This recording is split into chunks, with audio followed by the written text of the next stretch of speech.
말씀을 듣겠습니다.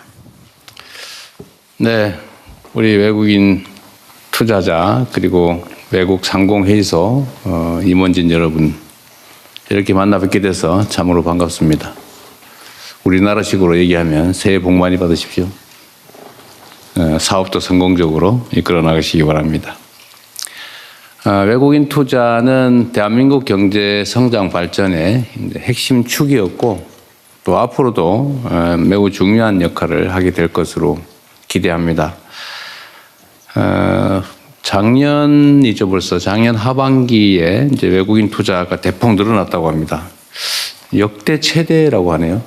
아마 작년 한 해를 통째로 보면 정말 전반기는 매우 불안정하고 또 심지어 마이너스 성장까지 하면서도 아마 국내에 투자하신 여러분들 또 투자하시고자 했던 외국인 투자자 입장에서는 매우 불확실한 시기였던 것 같습니다. 그런데도 하반기에는 거의 되돌아온 측면도 있겠지만 워낙 대규모로 사상 최대의 외국인 투자가 이루어졌다고 하는데 대한민국 정부로서는 매우 환영하고 또 여러분들의 투자에 임하는 기대가 실망으로 변하지 않도록 저희가 최선을 다하도록 하겠습니다. 아마 여러분께서는 대한민국의 현재 경제 상황에 대해서 현장에 또 계시기도 하기 때문에 과거와는 다른 면모를 보시는 측면이 있을 겁니다. 특히 그게 드러나는 게 아무래도 자본시장, 주식시장의 전례 없는 변동이죠. 우리 대한민국 국민들도 놀라고 있지만 사실 저도 이렇게 될 줄은 알긴 했는데 너무 빠르다. 예상보다 너무 빨라서 놀랍다는 생각도 합니다. 그러면서도 또 한편으로 생각해 보면 이게 정상화의 과정이기 때문에 대한민국이 가지고 있는 원래의 기초 체력 이하로 평가되고 있던 것이 이제는 조금 제대로 평가받는 과정에 있는 것 같습니다. 앞으로도 그러면 어떻게 될 거냐. 저는 우리 대한민국의 주식시장이 대한민국에 투자하시는 여러분들의 미래를 좀 보여주는 거 아니냐 이런 생각이 듭니다. 대한민국 시장은 여전히 저평가되어 있고 또 한편으로는 인적 자원이나 물적 기초 이런 것들이 매우 뛰어나기 때문에 앞으로도 성장 발전 가능성 매우 높다라고 저희는 자부심을 갖습니다. 너무 잘 아시겠지만 이제 경제라고 하는 게 자유로움에 기반하죠. 그래서 자유민주주의와 시장경제, 자본주의가 어울릴 수밖에 없는 것인데 이 자유로움의 가장 본질적인 요소는 합리성과 예측 가능성입니다. 그러니까 합리적이라 해야 되죠. 불공정하고 불투명하고 이런 건 경제에 매우 해악적인 요소 아닙니까? 그리고 또 한 가지 중요한 것은 이제 안정성이죠. 불안하면 경제가 살 수가 없지 않습니까? 상황이 나쁘더라도 예측 가능하고 안정적이기만 하면 대비를 할 수가 있는데 이게 앞으로 어떻게 갈지를 잘 모르겠다라고 생각이 되면 대응하기가 참 어려워서 경제적인 결단을 하기는 매우 어려울 겁니다. 그런 면에서 보면 이제 우리 대한민국이 앞으로 가고자 하는 방향은 명확하게 말씀드릴 수가 있습니다. 제가 전에 작년 9월인가 이제 월가에 가서 몇 분 이제 만나서 그때 얘기를 하면서 제가 그런 얘기를 했습니다. 앞으로 대한민국 주식시장이 이렇게 아마 바뀔 텐데 많이 투자를 해주면 좋겠다. 그런데 가능하면 대한민국 국민들이 주식을 좀 많이 산 다음에 들어오시면 좋겠다. 이렇게 말씀드렸는데 실제 좀 반대로 돼버린 것 같아서 참 아쉽긴 합니다. 근데 그때 제가 대한민국 주식시장 얘기도 하면서 이제 사실은 대한민국 투자를 하게 될 때 앞으로 대한민국 경제 상황이 어떻게 변할 건지를 이렇게 말씀을 드렸죠. 일단 한반도의 평화라고 하는 게 사실은 매우 중요하지 않습니까? 근데 그 문제는 걱정 안 해도 된다, 이제. 예를 들면 불필요하게 북한과 군사적으로 대결하거나 갈등이 격화되거나 그러지 않는다. 우리가 조금 양보하더라도 안정을 유지해서 이 정치, 그러니까 이 평화, 안정에 의한 한반도의 지정학적 리스크는 없어질 것이다. 앞으로도 실제 그렇게 할 것이고요. 지금도 그렇게 하고 있습니다. 그래서 그 문제는 없어질 거다. 지정학적 리스크. 두 번째로는 이제 기업 지배 구조에 관한 문제. 그러니까 이게 합리적으로 주주 중심으로 회사를 운영해야 되는데 이게 민주주의잖아요. 국가의 주인은 국민인 것처럼 회사의 주인은 주주라 해야 되는데 근데 이 주주가 실제로 주인 취급을 받고 있냐. 그렇지 못한 것 같다. 제대로 민주적이지 않은 것 같다.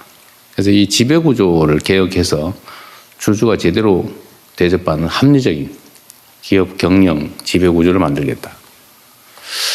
또 하나는 이제 시장이 불공정하고 불투명해서야 되겠냐. 소위 주가 조작이니 뭐 이런 걸로 대한민국이 참 망신사를 샀는데 지금부터 그런 건 없다.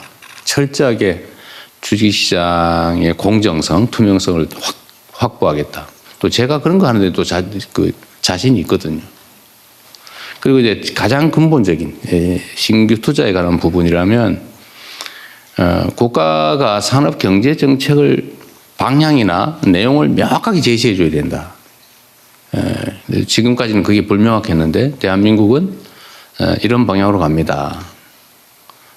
A, B, C, D, E, F, A, B, C, D, E, F 뭐 이렇게 저희가 정의하게 됐습니다만 첨단 기술 산업 중심으로 대전환을 한다. 그 중에서도 핵심은 인공지능과 재생에너지다. 뭐 이렇게 말씀을 드렸는데 이런 국가 산업 정책을 명확하게 제시하는 것으로 이제 예측 가능한 그런 대한민국이 될 거다 이렇게 말씀을 드렸습니다. 한 6개월, 7개월, 이제 8개월째 되나요? 이제 그 사이에 엄청나게 많은 게 변했죠. 한반도의 지정학적인 리스크도 사실은 뭐 눈에 띌 정도로 개선됐고 시장의 투명성이나 기업 지배 구조 개선은 계속적인 입법 조치나 행정 조치를 해 나갈 겁니다. 그래서 그것도 바뀌고 산업경제정책도 뭐 지금 계속 방향을 명확하게 제시하고 이제 구체적인 내용 예를 들면 여러분들이 제일 불편해하는 예를 들면 규제 합리화라든지 불필요한 규제를 없애주겠다. 자유롭게 또 공정하게 경쟁할 수 있게 해주겠다. 또 투명하게 모든 행정이나 정책을 결정하겠다. 이런 점들은 이제 앞으로 더 명확해지겠죠. 그리고 이제 뭐 하나 더 추가로 말씀을 드리면 저희가 이제 정책의 큰 방향 중에 하나 이런 게 있습니다.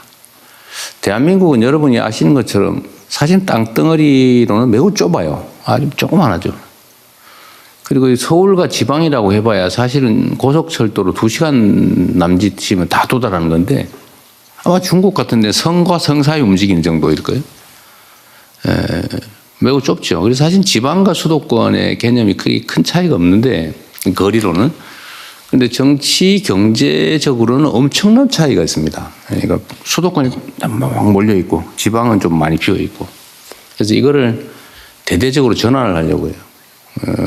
완전히 지방이 균형이 잡힌 제대로 균형 발전하는 그런 나라를 만들려고 하기 때문에 지방에 대한 대대적인 저희가 투자를 하려고 합니다. 정책 방향도 완전히 바꾸고 하다못해 뭐 국민들한테 복지 지출을 하더라도 지방은 더 많이 아예 똑같이 해주는 게 아니고 아예 더 많이 가중치를 줘가지고 재생에너지도 지방 중심으로 기반시설 확보도 지방 먼저 교육 정조여건도 지방 먼저 이렇게 하려고 합니다. 그래서 지방 중심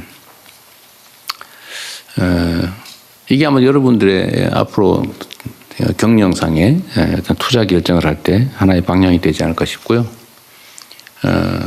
어떤 기업군 내에서도 이렇게 공정한 룰을 철저하게 확보하려고 합니다. 그러니까 예를 들면 중소기업이든 대기업 차별하지 않고 가급적이면 중소기업이 좀 더 보호받아야 또 창업과 스타트업이 좀 더 지원받아야 이게 생태계가 좀 튼튼해지죠. 그리고 그런 면에서는 또 오늘의 주제이기도 한데 청년들에 대해서 희망을 주는 그런 정책을 집중적으로 저희가 발굴하고 집행해 보려고 합니다. 아무래도 뭐 그러면 창업에 아마 투자를 많이 하게 되겠죠. 오늘은 여러분들께 대한민국에 투자하고 계신 점에 대해서도 감사드리고 또 앞으로도 대한민국이 세계 최고의 투자처가 될 수 있도록 저희가 객관적 환경을 또 조성하겠다는 말씀과 함께 우리의 의지는 충천하다. 대한민국 정부를 믿고 대한민국의 객관적 조건을 믿고 미래를 함께해도 괜찮다. 이 말씀을 드리고 싶었습니다. 이렇게 시간 내주셔서 참으로 감사드리고요. 여러분들에게 기대가 큽니다. 고맙습니다.